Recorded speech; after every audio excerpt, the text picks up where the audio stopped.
Hello and welcome back to our channel. So today in this video, we are going to discuss about how to unlink Rockstar account from your Steam. So without wasting much of our time, let's get straight into the video. So to unlink a Rockstar Games account from your Steam, you need to submit a support request to your Rockstar Games.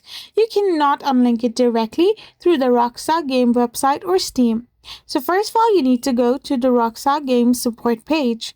Once you're there, you need to simply submit a support request. You need to find the section for unlinking accounts and follow the instructions to submit a support ticket.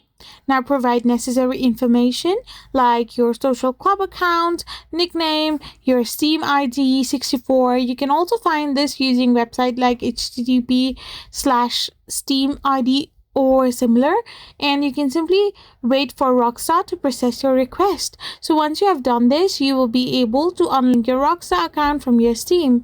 I hope you found this video helpful, so don't forget to hit that subscribe button and do give us a thumbs up. We will be back again with more informative videos. Thank you for watching.